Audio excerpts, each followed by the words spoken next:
The pink ball test is seen as an effort to revive Test cricket and an attempt to bring back spectators into the stands.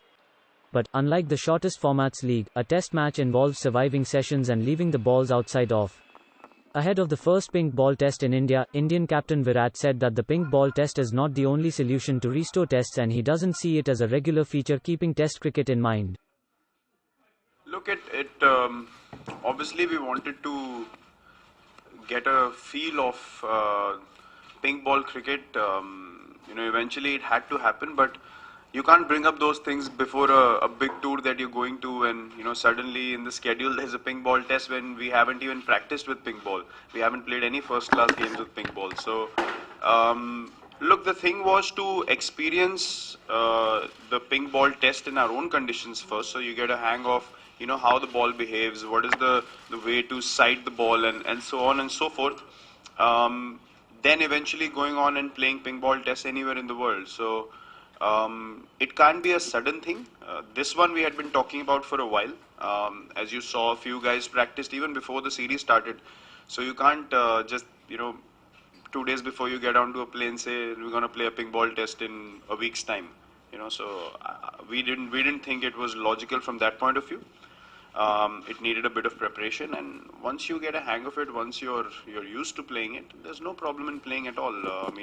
You can assign sessions accordingly, you can plan in a better way, you can plan in advance. So we just felt like it was more of a spontaneous plan rather than it being planned over a period of time, which I think any change needs to have that much time for it to sink in, settle in, and then eventually we are open to doing anything.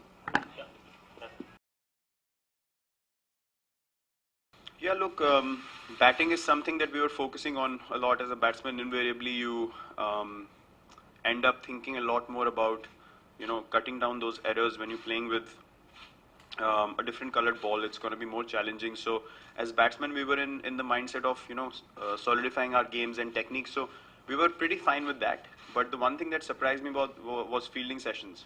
How in the slips the ball hit your hand so hard.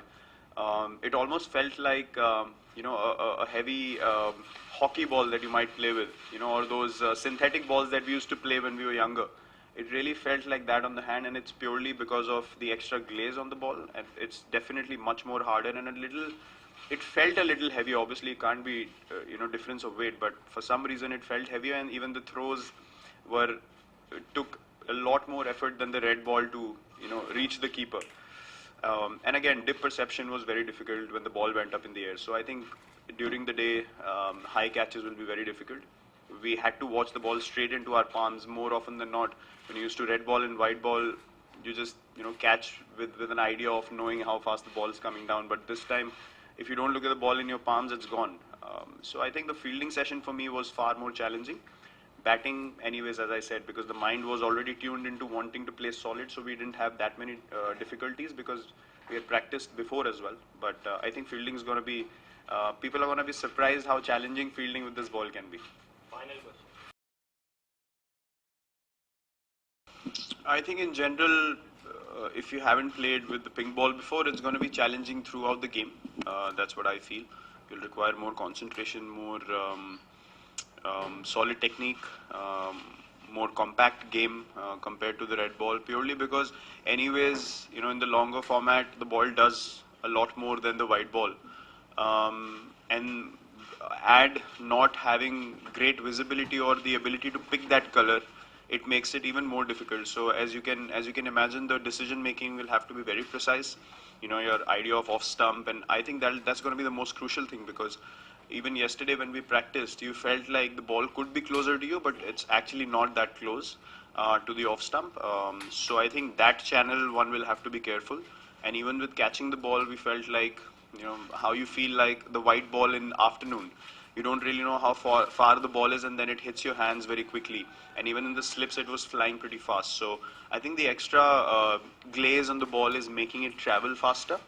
And it hits the hands very hard as well. So yeah, it's going to be a challenge. It's going to be something which should excite everyone, because sometimes you need to change the template and be excited for new challenges and new things that you're going to try out. So I think we'll have to be very precise, and our skills will be tested in this test.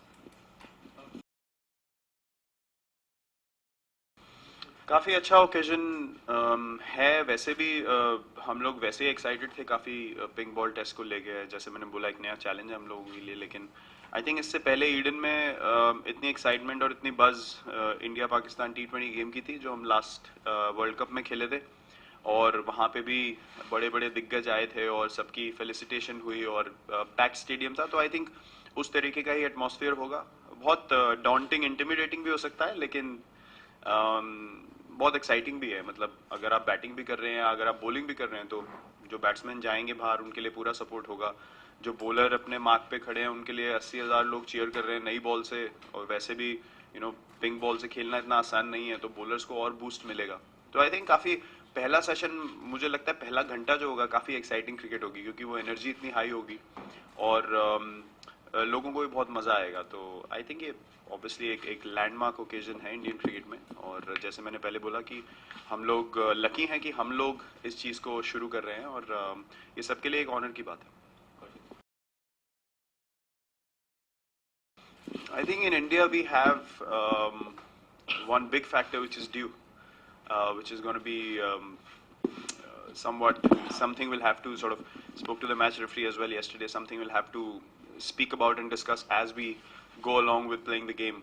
You can't really predict how much mopping or how much cleaning of the dew is required at what stage. You never know when the dew is going to arrive. So um, he had the same discussion yesterday that we'll have to sort of play it as it comes and manage it in the best way possible. So I think that is one difference with playing a day-night test in India compared to any other country. Apart from that, I don't really feel there are any major differences. Just the dew factor is something that's going to be definitely a factor in India in the last session, most probably. So that is about the only change I see. I mean, obviously the pitches and how much the kookaburra does is a different ball game altogether. The quality of the ball, so all those things really matter a lot. But invariably, I think the pink ball test, even more so in foreign tours and foreign conditions, will tend to do a lot more than it would in India in probably the second and third session as well. So these are the few changes that I presume.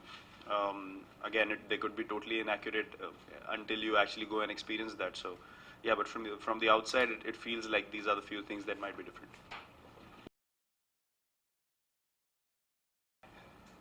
I don't think so. I don't think this can become, or this, in my opinion, this should not become the only way Test cricket is played, because then you're losing out on that nervousness of the first session in the morning. You can't. Yes, you can bring excitement into Test cricket, but you can't purely make Test cricket based on just entertaining people. The entertainment of Test cricket lies in the fact that a batsman is trying to survive a session, a bowler is trying to set a batsman out, and if people don't respond to that, too bad. I mean, whoever wants to respond to that will come and watch Test cricket. You can't. If I don't like Test cricket, you can't push me to like Test cricket. If someone gets an excitement or a boost from watching that battle between bat and ball, and great session of Test cricket, in my opinion, those are the people that should come and watch Test cricket, because they understand what's going on. So yes, it's great to create more buzz around Test cricket. You see, first 3 days or maybe 4 days here are sold out, which is amazing for Test cricket. But I think Rahul Bhai mentioned this recently. If you have a Test calendar where the series and the tests are fixed, then obviously it'll bring a lot more system, a lot more sync into people planning their calendars as well. It can't be random saying we never know when a test match is going to arrive. So if you have centers which are marked and you have test calendar which is marked, obviously people will have a better system as to how we can plan to get into those tests. People are not just going to leave work and come to a test match. If they don't know what's going on, they can plan in advance like you plan anything in life. So I think this can be a one-off thing. It should not, in my opinion, become a regular scenario.